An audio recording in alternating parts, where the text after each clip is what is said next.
America ने भारत की 19 कंपनियों पर प्रतिबंध की सूची में डाल दिया। उसने कहा कि यह कंपनियां रूस को तकनीकी मदद दे रही हैं। यह प्रतिबंध उस समय आया है जब भारत और अमेरिका के बीच रिश्ते तनावपूर्ण हैं। उसके पीछे की वजह है सिख अलगाववादी नेता गुरुपंत सिंह पन्नू के हत्या के प्रयास में भारतीय लोगों का शामिल होना। अमेरिका ने भारत की 19 प्राइवेट कंपनियों और 2 भारतीय को प्रतिबंध लिस्ट में डाल दिया, जिसमें अमेरिका ने दुनिया भर से 400 से अधिक कंपनियों को प्रतिबंधित लिस्ट में डाला हुआ है। इसके पीछे की वजह ये कंपनियां रूस को यूक्रेन के खिलाफ हो रहे युद्ध में रूस की मदद कर रही हैं। अमेरिका का ट्रेजरी डिपार्टमेंट ने कहा कि ये कंपनियां अमेरिका द्वारा लगाए गए रूस पर लगे प्रतिबंध का पालन नहीं कर रही हैं। इस समय उन्हें कंपनियों को शामिल किया गया है जो चीन, मलेशिया, थाईलैंड, तुर्की और यूएई की हैं, और अब भारत की 19 कंपनियां उस प्रतिबंध लिस्ट में शामिल हो गई हैं।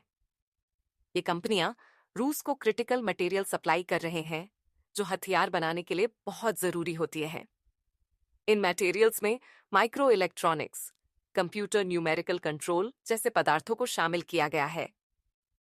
अमेरिका के स्टेट डिपार्टमेंट ने आरोप लगाते हुए यह कहा कि भारत की 4 कंपनियां Ascent Aviation, India Mask, Trans, TSMD Global और फुटरेवो, जो रूस को क्रिटिकल मटेरियल भेज रही है, उनको इस लिस्ट में शामिल किया गया है। अमेरिका के स्टेट डिपार्टमेंट ने आरोप लगाया कि एसेंट एविएशन 700 से अधिक शिपमेंट रूस भेजा है।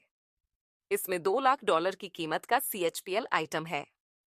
CHPL common high priority list है जो G7 देशों द्वारा बनाया गया है, जिसमें उन पदार्थों को रखा गया जो क्रिटिकल आइटम है जो रूस हथियार बनाने के लिए उनका प्रयोग कर सकता है। अमेरिकी एम्बेसडर एरिक ग्रासिटी ने कहा कि जो रूस पर लगे प्रतिबंध को तोड़ेगा उसके खिलाफ ऐसी कार्रवाई की जाएगी। अमेरिका भारत पर दबाव बनाना चाहता है क्योंकि ब्रिक्स सम्मेलन के बाद से रूस और भारत के बीच नजदीकियां बढ़ी है और चीन के साथ भी सीमा विवाद पर भी बातचीत से समाधान निकाला जा रहा है। भारत की 19 कंपनियों पर लगे प्रतिबंध से सीधा मतलब अमेरिका में रह रहे सिख अलगाववादी नेता गुरुपंत सिंह पन्नू के हत्या के प्रयास से जोड़ा जा रहा है। यदि भारत जो लोग इस हत्या के प्रयास में शामिल थे अमेरिका को सौंप देता है तो अमेरिका की नीति बदल जाएगी। नहीं तो फिर ऐसे प्रतिबंध भारत पर लगाकर दबाव बनाया जाता रहेगा। ये प्रतिबंध जो भारतीय कंपनियों पर लगाए गए हैं, ये संयुक्त राष्ट्र के प्रतिबंध नहीं है। ये अमेरिका और पश्चिमी देशों द्वारा बनाए गए नियम है, जो इन देशों की अपनी इच्छा और अनिच्छा के हिसाब से प्रतिबंध लगाया जाता है। ये भारतीय विदेश नीति का कठिन दौर है, जिसमें एक तरफ अमेरिका, दूसरी तरफ रूस, दोनों को बीच संतुलन बनाते हुए फैसले लेने पड़ेंगे।